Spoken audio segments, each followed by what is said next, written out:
श्री गणेशाय नमः. मंगळागौरीची कहाणी सांगत आहे भागवताचार्य हरिभक्तपरायण रेखाताई गायकवाड, शिर्डी कोपरगाव. आटपाट नगर होतं. तिथं एक वाणी होता. त्याला काही मुलगा नव्हता.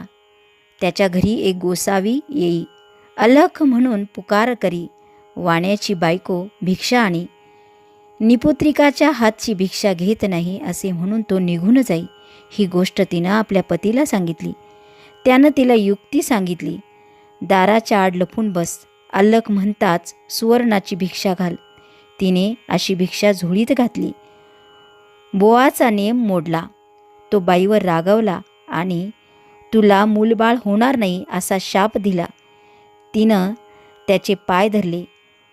बुवांनी उपशाप दिला. बुवा म्हणाले, तुझ्या पतीला सांग, निळ्या घोड्यावर बस, निळी वस्त्र परिधान कर, रानात जा, जिथं घोडा अडेल तिथं खण, देवीची प्रार्थना कर, देवी तुला पुत्र देईल. वाण्याच्या पत्नीने वाण्याला सांगितले. वाण्याने त्याप्रमाणे केले. रानात घोडा अडला. तिथं खणताच अतिशय सुंदर देऊळ लागले. त्याला हिरे जडित खांब होते. माणकाचे कळस होते. आतमध्ये देवीची सुंदर अशी मूर्ती होती. त्याने श्रद्धायुक्त अंतःकरणाने मनोभावे पूजा केली. त्यामुळे देवी प्रसन्न झाली.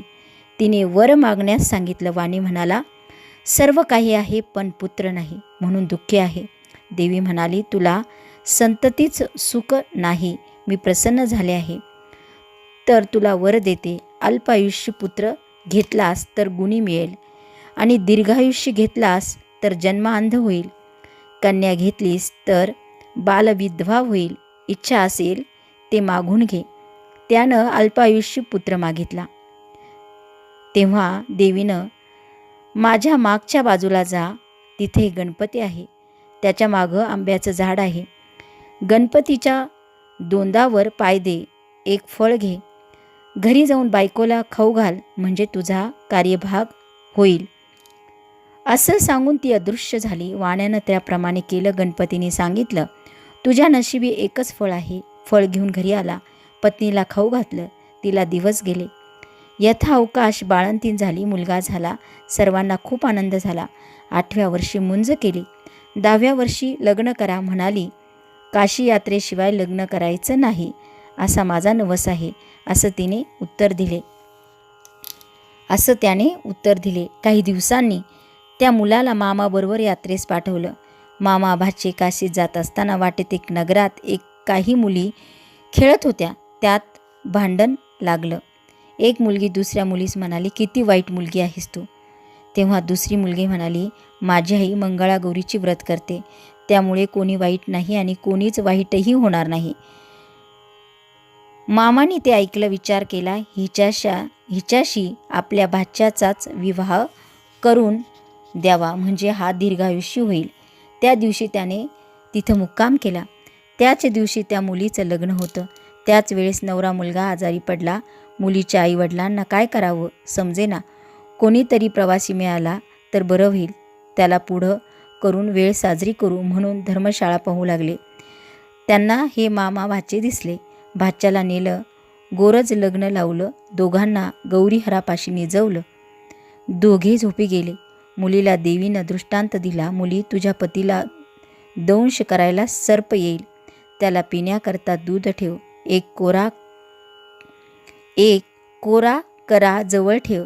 दूध पिऊन सर्प कर्यात शिरेल.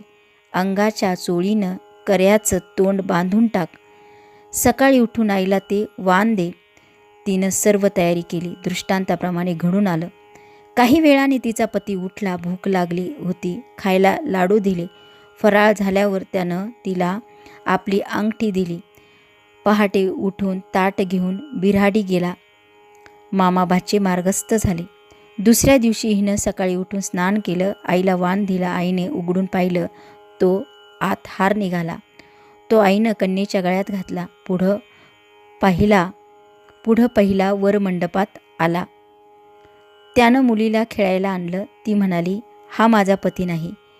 मी त्याच्याबरोबर खेळत नाही. रात्रीची लांडवाची व अंगठीची खूण काही पटेना.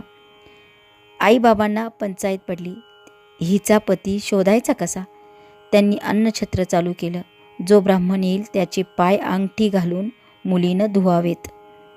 आईनं पाणी घालावं, भावानं गंध लावावा आणि बापानं विडा द्यावा, असा क्रम चालू केला. शेकडो लोक येऊ जेवू लागले. इकडे मामा भाचे काशीस गेले. तीर्थयात्रा दान धर्म केला. ब्राह्मणाचे आशीर्वाद घेतले. एके दिवशी भाच्याला मूर्छा आली. यमदूत प्राण न्यायला आले. मंगळागौर आडवी आली. त्या दोघांचं युद्ध झालं. यमदूत पळून गेले हो. गौर तिथं अदृश्य झाली. भाचा शुद्धीवर आला व मामाला सांगू लागला, मला असं स्वप्न पडलं. मामा म्हणाला, ठीक झालं, तुझ्यावरचं संकट टळलं. उद्या आपण घरी जाऊ. परत येताना लग्नाच्या गावी आले. तळ्यावर स्वयंपाक करू लागले. तेव्हा दासीने सांगितलं, इथं अन्नछत्र आहे, तिथे जेवायला जा. ते म्हणाले, आम्ही परान्न घेत नाही. दासीने यजमानीस हे सांगताच त्यांनी पालखी पाठवली. मोठ्या मान सन्मानानं घरी नेलं. पाय धुताना मुलीनं पतीला ओळखलं. पतीनं अंगठी ओळखली. आई वडिलांनी त्याला खूण विचारताच त्यानं लांडवाचं ताट दाखवलं. सर्वांना खूप आनंद झाला. भोजन समारंभ झाला. मामा भाचे सून घेऊन घरी आले. सासूनं सुनेचे पाय धरले. तुझ्यामुळं माझा मुलगा वाचला ग, असं म्हणाली. तेव्हा तिने सांगितलं, मला मंगळागौरीचं व्रत असतं. ही तिची सर्व कृपा आहे. सासर माहेरची, घरची दारची माणसं सर्व एकत्र झाली. त्या व्रताचं उद्यापन केलं. तिला जशी मंगळागौर प्रसन्न झाली ना, तशी तुम्हा आम्हा ना हो आणि आपलं सौभाग्य अखंड राहो, अशी देवाची प्रार्थना करूया. ही धर्मराजाला कृष्णानं सांगितलेली 60 उत्तराची कहाणी 5 उत्तरी सुफळ संपूर्ण. जानकी जीवन स्मरण. जय जय राम. श्रीराम जय राम जय जय राम.